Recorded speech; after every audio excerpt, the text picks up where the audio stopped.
Hello and welcome back to Prep Classes Academy. Today we'll be doing the fourth chapter of Learning Assessment, Semester 3. Before that, I would like to tell you that Prep Classes Academy is soon starting its OTT and CTT preparation in the institution itself. The detail is given on the screen. Planning, construction, administration and reporting of assessment. कैसे plan करना है, कैसे construct करना है, कैसे report करना है assessment, will be discussing that. Planning क्या है? Planning and assessment means designing a systematic process to collect information about students, learning to determine how well they have achieve the learning objective. तो ये जो होता है, ये टीचर को help करता है जानने के लिए कि बच्चों का लर्निंग प्रोसेस कैसा चल रहा है और टीचर्स का खुद का टीचिंग प्रोसेस कैसा चल रहा है. तो in simple terms assessment planning is about what to assess, how to assess, when to assess and why to assess. तो प्लानिंग क्या है? प्लानिंग क्या होता है? हमें कब क्या करना है, हम लोग वो सब सोच के रखते हैं. तो वैसे ही असेसमेंट के प्लानिंग में क्या होता है, हमें क्या असेस करना है, कब करना है, क्यों करना है और कैसे करना है, ये सब हम लोग जो डिसाइड करते हैं, that is planning and assessment. अब इसमें स्टेप्स क्या है? पहले ऑब्जेक्टिव आइडेंटिफाई करना है कि हमारा ऑब्जेक्टिव है क्या, हमें क्या मेजर करना है. उसके बाद डिसाइड व्हाट टू एसेस, कि हमें स्किल्स देखने हैं या नॉलेज देखना है या बिहेवियर एसेस करना है, किस चीज़ को एसेस करना है. असेसमेंट मेथड या टूल है, उसको सिलेक्ट करना है, किस तरीके से मैं एसेस करूँ अपने बच्चे को, रिटन टेस्ट से करूँ, ओरल से करूँ, प्रोजेक्ट से करूँ, पोर्टफोलियो से करूँ, वो डिसाइड करूँगी. And then plan instructional activity, क्या एक्टिविटी, कैसे इंस्ट्रक्शंस देना है मुझे, लर्निंग एक्सपीरियंस, टीचिंग स्ट्रैटेजी, ये सब जो भी एक बच्चों के ऑब्जेक्टिव को अटेन करने के लिए हेल्प कर सकता है, वो डिसाइड करूँगी. कि मुझे ग्रुप डिस्कशन करना है, एक्सपेरिमेंट्स करना है, डेमोन्स्ट्रेशन करना है, ये सब मुझे प्लान करना पड़ेगा. डिज़ाइन असाइनमेंट टास्क को फिर मैं डिज़ाइन करूँगी. Prepare the actual assessment instrument, जैसे टेस्ट पेपर हो गया, प्रोजेक्ट का टॉपिक हो गया. जब मैंने सोच लिया कि मुझे इस तरीके से असेस करना है, तो उस टॉपिक्स को रेडी करना है मुझे. एडमिनिस्टर असेसमेंट, मतलब असेसमेंट को फेयर तरीके से, अनबाइस्ड तरीके से मुझे फिर ऑर्गेनाइज करना है. इंटरप्रेट एंड रिकॉर्ड रिजल्ट, उसको ऑर्गेनाइज करने के बाद बच्चे वो प्रोजेक्ट करेंगे या फिर वो टेस्ट अगर मैंने सोचा है तो वो टेस्ट देंगे. उसके बाद मैं उसका जो रिजल्ट है उसको रिकॉर्ड करूँगी. कैसे? थ्रू स्कोर्स, रूब्रिक्स या क्वालिटेटिव कमेंट्स जैसे भी. And then provide feedback and reflect. Cycle of planning and assessment. The process of planning and implementing an assessment works as a continuous cycle, often represented as a triangle of connection between learning objective, instructional activities and assessment. याद रखना, planning assessment का एक cycle होता है जो कि continuous process है, जो चलता ही रहता है, वो रुकता नहीं है. जैसे पहले learning objective, what do we want student to learn, बच्चों को हम क्या चाहते हैं वो लर्न करें. इंस्ट्रक्शनल एक्टिविटी यानी how will we help them learn it, कैसे मैं उनकी मदद करूँगी. And assessment, how will we know if they have learn it, कैसे जाने कि उनको लर्न हो गया है. ये प्रोसेस एक बार ख़त्म हुआ फिर स्टार्टिंग से फिर शुरू होता है. तो इट्स अ कंटिन्यूस प्रोसेस जिसमें 3 स्टेप्स होते हैं: learning objective, instructional activities and assessment. उसका डिस्क्रिप्शन इस टेबल में दिया गया है. जैसे लर्निंग ऑब्जेक्टिव है कि क्लियर एंड मेजरेबल लर्निंग गोल इसमें प्लान करना है. इंस्ट्रक्शनल में प्लान टीचिंग लर्निंग एक्सपीरियंस, जैसे लेक्चर है, ग्रुप है, वर्क है. असेसमेंट में मेजर करना है स्टूडेंट का अचीवमेंट. तो ये जो साइकिल है ये एक कंटिन्यूस प्रोसेस है. लर्निंग ऑब्जेक्टिव होता क्या है? ये जो 3 हमने टॉपिक्स पढ़े, 3 जो साइकिल में इसका स्टेप्स है, पहला स्टेप है learning objective. These are clear statements of what learners are expected to know. हमारा एक्सपेक्टेशन क्या है, ये बच्चे क्या समझें, क्या लर्न करें. इसका फीचर है ये स्पेसिफिक होता है, मेजरेबल होता है. फिर they are written using action verbs like identify, explain, create, analyse. क्या उनको करना है हम लोग इनमें से डिसाइड करते हैं. और ये रिप्रेजेंट करता है हमारे एक डिज़ायर्ड नॉलेज, स्किल, एटीट्यूड. हम क्या चाहते हैं, बच्चों का नॉलेज बढ़े, स्किल बढ़े, एटीट्यूड बढ़े या वैल्यूज़ बढ़े. इसका इंपॉर्टेंस क्या है? टीचर को प्लान करने में हेल्प होता है और बच्चों को वो समझ पाते हैं. फिर आता है इंस्ट्रक्शनल एक्टिविटी, जिसमें these are the learning experiences and teaching strategies decide by the teacher. जो टीचिंग स्ट्रैटेजी या फिर टीचिंग का प्रोसेस, जो एक मेथड टीचर जो डिसाइड करता है, वो है हमारा इंस्ट्रक्शनल एक्टिविटी. जैसे लेक्चर हो गया, डिस्कशन हो गया, ग्रुप वर्क हो गया, मैं किस तरीके से बच्चों को पढ़ाना चाहती हूँ, केस स्टडी हो गया, टीचिंग एड्स यूज़ करके हो गया, that is instructional activity. Feature क्या है? Activities must match the objective, they should be student centred. बच्चों को एंगेज करके रखना है, एक्टिव लर्निंग होना चाहिए. तो ये हो गया हमारा instructional activities. Then we have assessment. Assessment is the process of collecting. जैसे मैंने असेसमेंट, हमने स्टार्टिंग से जितने भी चैप्टर्स पढ़े उसमें हमने असेसमेंट के बारे में ही पढ़ा है कि फॉर्मेटिव असेसमेंट है, समेटिव है, डायग्नोस्टिक है, परफॉर्मेंस है. असेसमेंट में वही सब आ जाता है कि हमें किस तरीके से बच्चों को असेस करना है ताकि हमें उनका आउटकम पता चले, फीडबैक पता चले, और जो हमने असेसमेंट किया उससे हमें पता चलेगा कि बच्चों ने कितना सीखा है, जो कि एकदम फेयर एंड अनबायस्ड होना चाहिए, रिलायबल होना चाहिए और वैलिड होना चाहिए. Then we have open book examination. Open book OBE examination क्या होता है? It's a type of exam where students are allowed to use textbooks, notes and other reference materials while answering questions. Traditional method में जैसे memorise करना पड़ता है, इसमें आप बुक्स यूज़ कर सकते हो while giving the answers. Feature क्या है? Students can refer to books, notes and study material.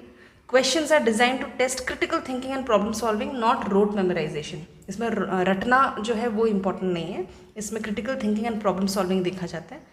It is often application oriented and requires interpretation and reasoning. Advantage क्या है? रोट लर्निंग नहीं करते हैं बच्चे, हायर और ऑर्डर थिंकिंग बच्चों का क्लियर होता है, रिसर्च एंड रेफरेंस स्किल वो लोग उनका बहुत क्विक हो जाता है, कहाँ से उनको ढूंढना है, कैसे उनको रिसर्च करना है. एग्जाम का स्ट्रेस रिड्यूस हो जाता है एंड रियल लाइफ लर्निंग उनका होता है. डिसएडवांटेज क्या है? Time consuming. क्यों? क्योंकि स्टूडेंट्स में waste time searching through books. कितने सारे बुक्स होंगे, ऐसा भी नहीं होता है ओपन बुक में कि एक बुक दे दिया इसमें से ढूंढो. 10 या 15 बुक्स होंगे, उसमें से उनको रिसर्च करना पड़ेगा, तो बहुत ज़्यादा टाइम कंज्यूमिंग होता है. False sense of security. Some students may not prepare properly thinking books will help them, लेकिन एंड ऑफ द डे क्या होता है, उनको मिलता ही नहीं है. Difficult to evaluate objectivity. Answers may vary widely, सबका आंसर अलग अलग होगा, उसको करेक्शन में भी टाइम लगेगा. केयरफुल क्वेश्चन डिज़ाइन चाहिए उसके लिए, और ये सारे सब्जेक्ट के लिए सूटेबल नहीं है. जैसे मैथ्स हो गया, स्पेलिंग टेस्ट हो गया. टीचर का रोल क्या है?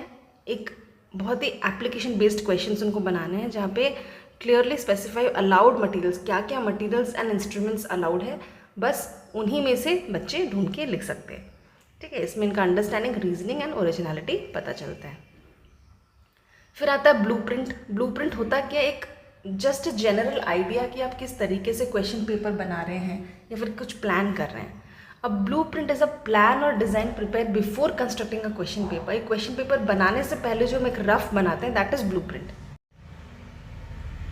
वो एक गाइड होता है जो बताता है लर्निंग ऑब्जेक्टिव क्या है, कंटेंट एरिया क्या है, टाइप्स ऑफ क्वेश्चन क्या होंगे, मार्क्स डिस्ट्रीब्यूशन कैसा होगा. ये सब हमारे एक ब्लूप्रिंट में होता है कि अच्छा पहले 10 questions will be 1 mark questions, then there will be 2 marks question, then there will be 5 marks question, what will be the choices कि out of 4 you have to do any 3. उस टाइप का जो हम लोग बनाते हैं idea, rough idea, that is blueprint. Purpose क्या होता है? वैलिडिटी के लिए, बैलेंस और फेयरनेस के लिए. बैलेंस्ड क्वेश्चंस रहेंगे, बैलेंस्ड मार्क्स डिस्ट्रीब्यूशन रहेगा. Guides the paper setter. जो पेपर सेटिंग करता है उनको एक गाइडेंस मिल जाता है. कंसिस्टेंसी मेंटेन करता है.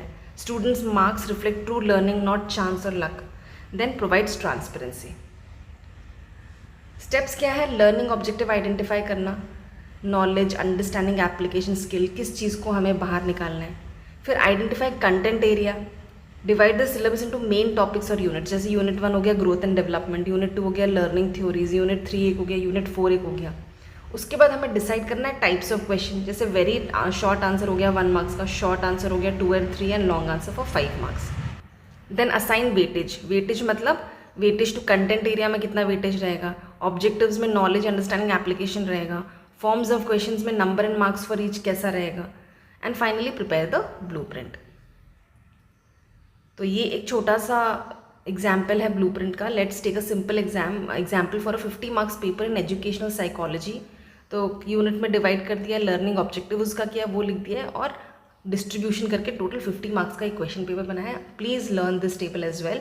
अगर ये क्वेश्चन आता है ब्लूप्रिंट का, आप एक एग्जाम्पल के हिसाब से एक टेबल बना के दे सकते हैं. ज़रूरी नहीं है एजुकेशन साइकोलॉजी का बनाओ, कुछ एक ईजी चैप्टर आप क्लास 3, 4, 5 का भी ले सकते हो और उसको बना सकते हो. ब्लूप्रिंट का डायमेंशन क्या है? इसमें कंटेंट एरिया होता है, लर्निंग ऑब्जेक्टिव होता है, एंड टाइप्स ऑफ क्वेश्चन होते हैं. ठीक है, 3 डायमेंशन होता है, याद रखना. ब्लूप्रिंट का 3 डायमेंशन है. एक है रोज, कॉलम्स, एक सेल्स. मतलब कंटेंट एरिया क्या है, कंटेंट्स क्या क्या रहेंगे, लर्निंग ऑब्जेक्टिव क्या क्या रहेगा उसका, और टाइप्स ऑफ क्वेश्चन और मार्क्स कितना रहेगा. एडवांटेज क्या है टीचर्स के लिए? प्लान करने में हेल्प करता है, मेंटेन करता है सिलेबस का बैलेंस, क्वेश्चन बनाने में टाइम सेव करता है, and reliability of evaluation. Students के लिए फेयर टेस्टिंग हो जाता है, स्ट्रेस रिड्यूस हो जाता है, क्योंकि बहुत ही इतने अच्छे तरीके से डिस्ट्रीब्यूट हुआ होता है कि उनको स्ट्रेस नहीं होता क्वेश्चन देके.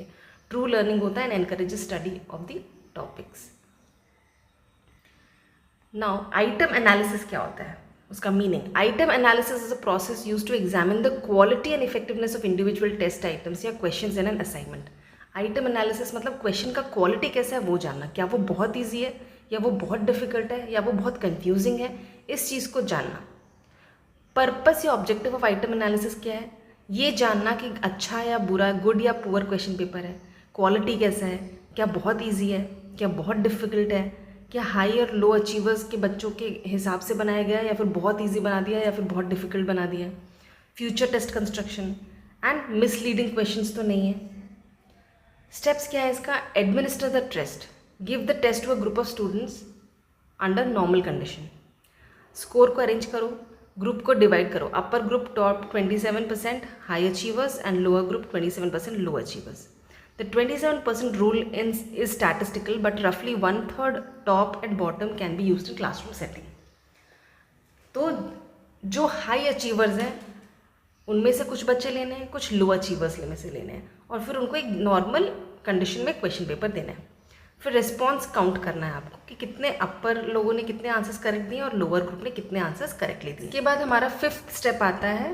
5th स्टेप हमारा है डिफ़िकल्टी लेवल मेजर करना एंड डिस्क्रिमिनेशन इंडेक्स कैलकुलेट करना. जैसे suppose a test was given to 40 students, this is remember वो 4th स्टेप के पास, this is 5th step and this is 6th step. Suppose the test was given to 40 students, top 10 upper group and top 10 lower group are analysed. Upper group students answer correctly 8 answer और लोअर वालों ने 3 answer सही दिया. अब difficulty level कैसे calculate करेंगे, which is denoted with the letter P. 8 + 3 divided by 20 × 100 यानी 55%. तो मॉडरेटली डिफ़िकल्ट है, ठीक है, डिफ़िकल्टी लेवल मॉडरेट है. डिस्क्रिमिनेशन इंडेक्स अभी देखना है हमें. So discriminating power is D = 8 - 3/10 which is equal to 0.5. जब अगर 0.5 है तो जो क्वेश्चन है it's a good item. Why is it good? Because there are certain levels which you have to understand here. Let me tell you. Difficulty level, please ignore this and ignore this as well. This is just the formula which is not set properly. Okay, difficulty level, this shows how easy or hard the question is.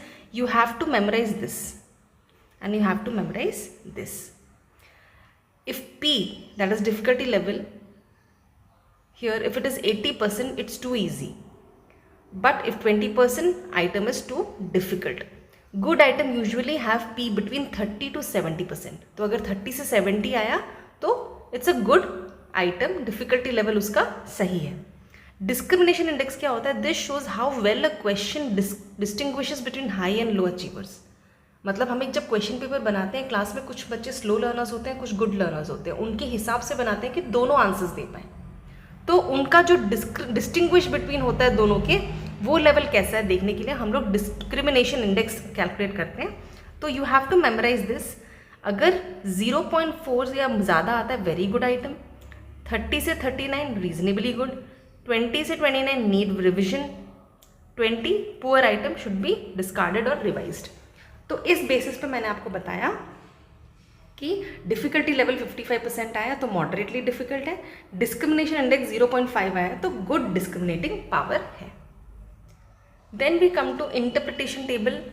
P, ये वही चीज़ मैंने आपको यहाँ पे tabular form में बता दिया है कि कैसा होना चाहिए, कितना वैल्यू होना चाहिए उसका to be a good item. Importance क्या है आइटम एनालिसिस का? वैलिडिटी और रिलायबिलिटी पता चलता है, क्वेश्चन पेपर अच्छा बनता है, कुछ कन्फ्यूजन ना हो क्वेश्चन में, फेयरनेस रहता है, इफेक्टिवनेस ऑफ टीचिंग होता है एंड लर्निंग आउटकम अच्छा आता है क्योंकि क्वेश्चन पेपर अच्छा सेट किया गया होता है. लिमिटेशन क्या है? टाइम कंज्यूमिंग होता है, सफिशिएंट नंबर ऑफ स्टूडेंट्स चाहिए होते हैं, नॉट सूटेबल फॉर ऐसे type questions and needs basic understanding of statistic. अब स्टैटिस्टिक का अंडरस्टैंडिंग नहीं होगा तो ये चीज़ करना बहुत डिफिकल्ट हो जाएगा. Now item response analysis, that was item analysis, this is item response analysis.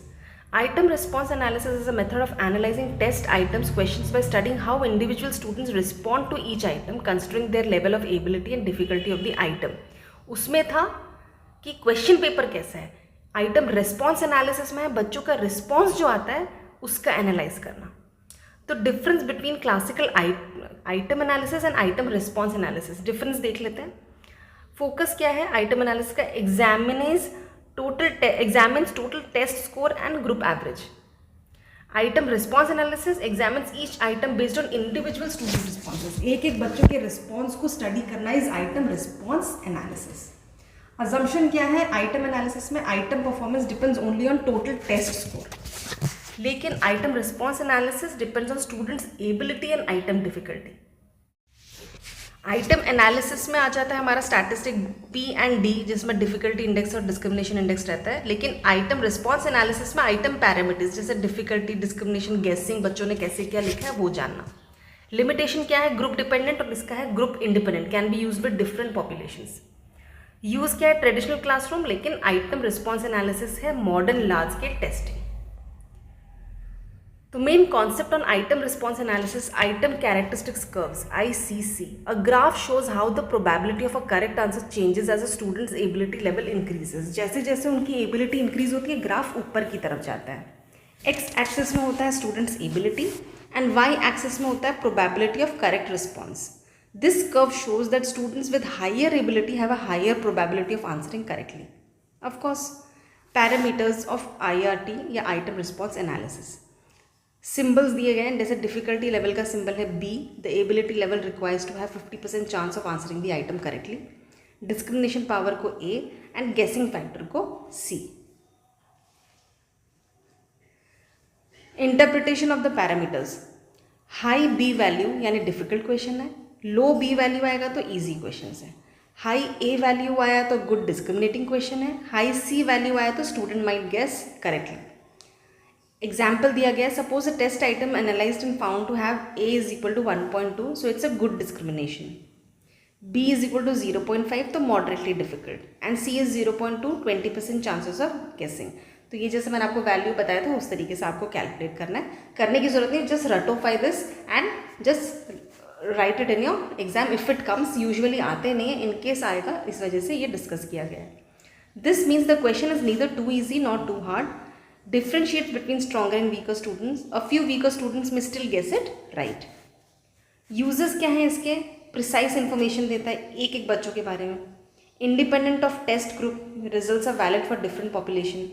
Help in developing standardized, एक standardized test होता है जहाँ lower level and upper level दोनों के हिसाब से बनाया गया होता है।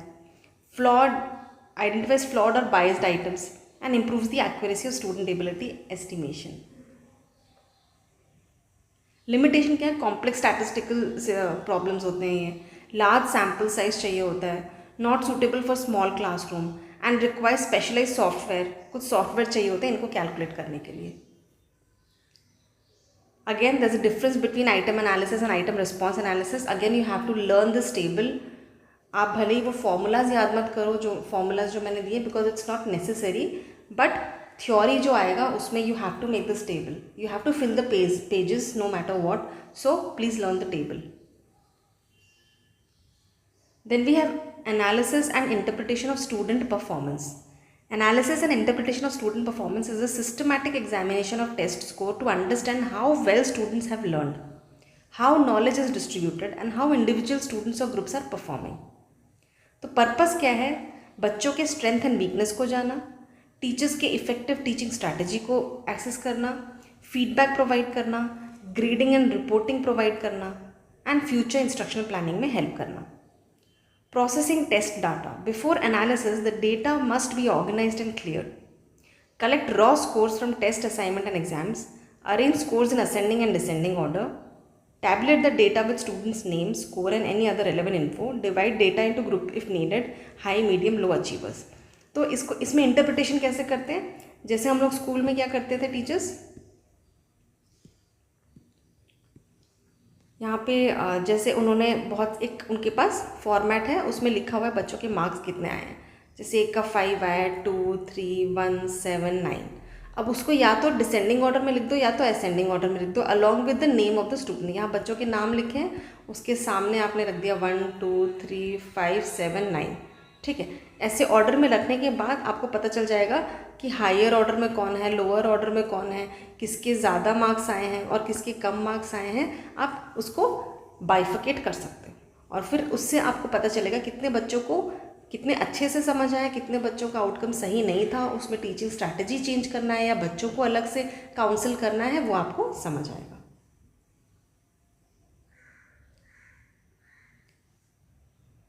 Graphical representation of data.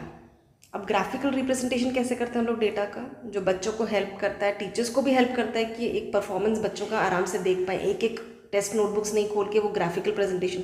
Bar graph होता है, हिस्टोग्राम होता है जहाँ पे फ्रीक्वेंसी दिखाया जाता है, पॉलीगन होते हैं, पाई चार्ट होता है, लाइन ग्राफ होता है। इन सब ग्राफ की मदद से टीचर जो है वो बच्चों के मार्क्स बड़े ईजिली देख सकते हैं। यूजुअली स्कूल्स में क्या यूज़ होता है, एक नॉर्मल हम लोग टेबल बनाते हैं एक्सेल शीट में और उसमें बच्चों का नाम और मार्क्स लिखते हैं।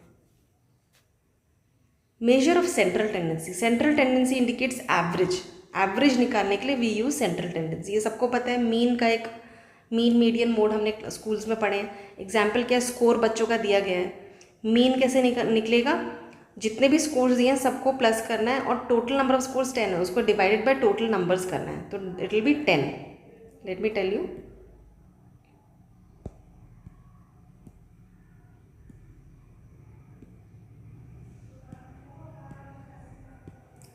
जैसे यहाँ पे इतने सारे स्कोर्स दिए, let us count 1 2 3 4 5 6 7 8 9 10, there are total 10 scores. तो इन सबको प्लस करेंगे एंड फिर डिवाइडेड बाय 10 कर देंगे, तो आ गया 56। मीडियन हमारा है, divide data into 2 equal halves not affected by extremes. अब बीच का जो हमारा नंबर है वो कौन सा है, ये extreme, just a second let me redo it ताकि आपको इजीली समझ आए। Cross these two, then cross these two, cross these two, then these two, तो मिड में क्या है 55, तो हमारा मीडियन हो गया 55। Mode indicate the most common performance level. ज़्यादा फ्रीक्वेंसी में क्या हुआ है, 55 2 बार आया, तो मोड हमारा 55 है। तो most student scored around 55, average performance is 56। This is how central tendency is calculated.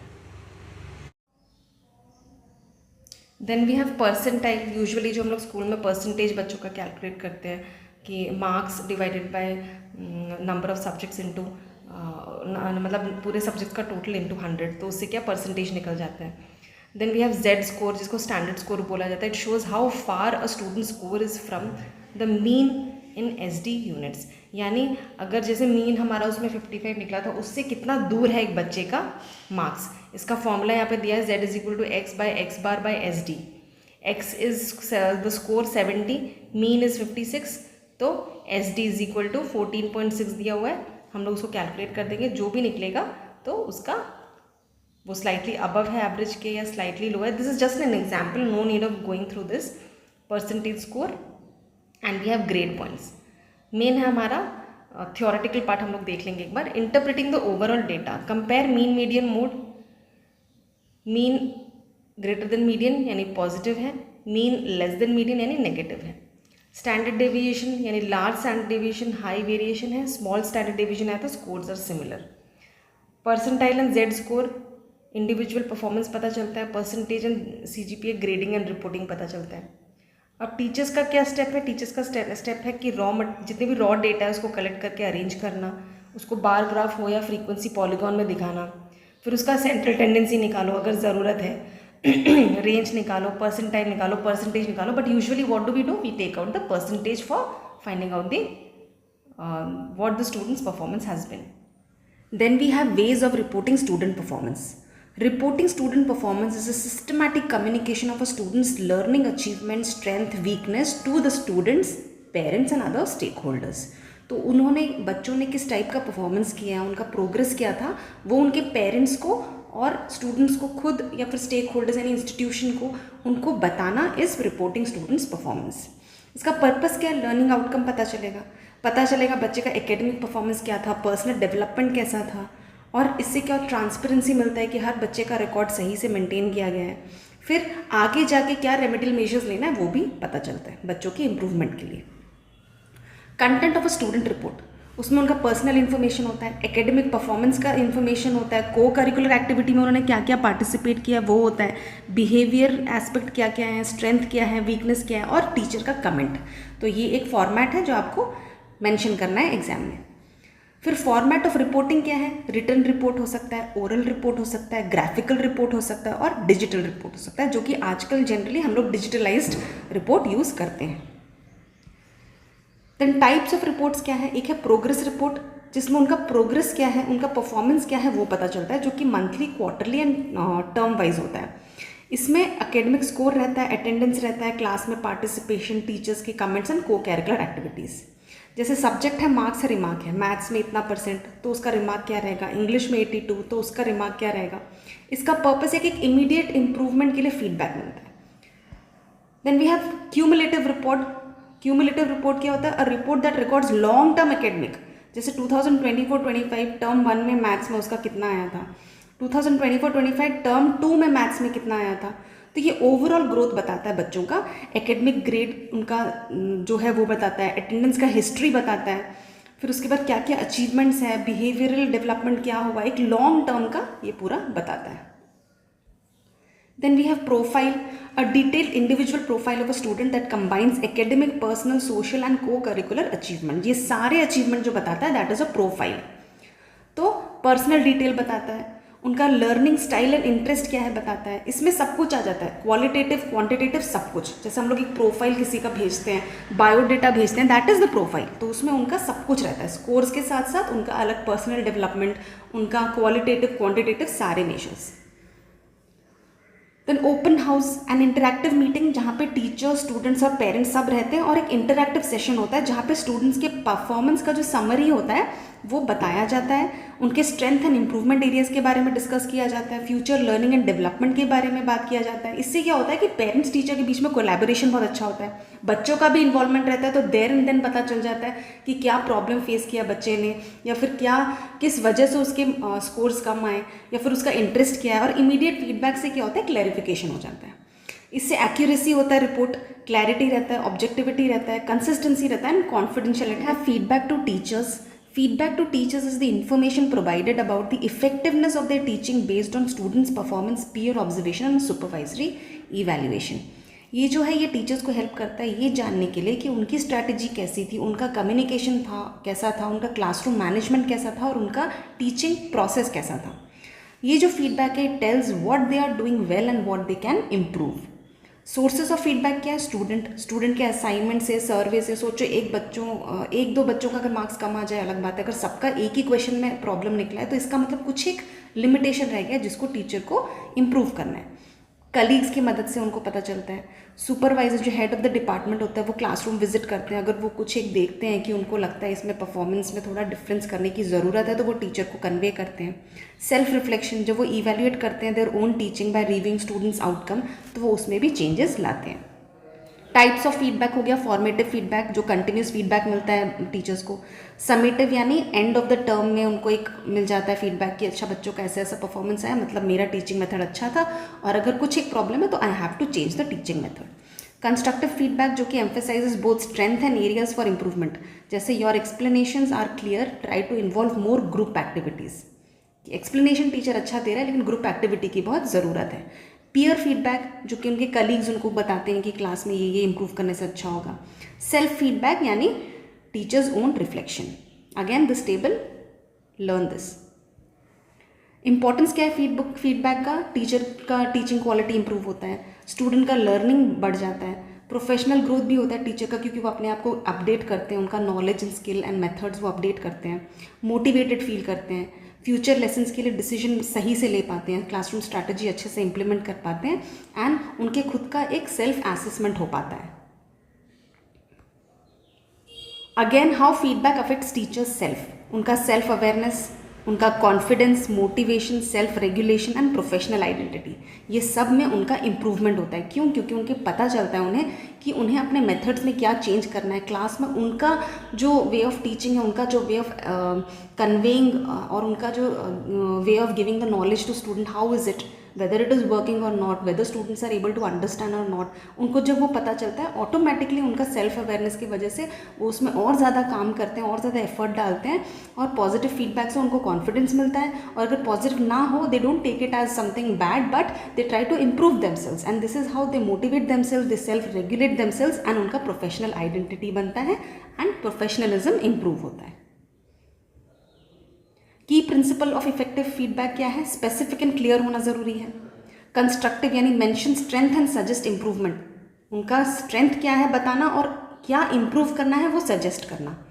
Timely होना चाहिए ऑब्जर्वेशन, ये नहीं कि सब खत्म हो गया सिलेबस उसके बाद पता चल रहा है, एक टाइमली उनको फीडबैक देना बहुत ज़रूरी है। ऑब्जेक्टिव है कि नॉन बायस होना चाहिए एंड कोलैबोरेटिव यानी encourage discussion between teacher and feedback provider. So the chapter is over here. Thank you for watching. Stay tuned for more videos and do not forget to subscribe the channel.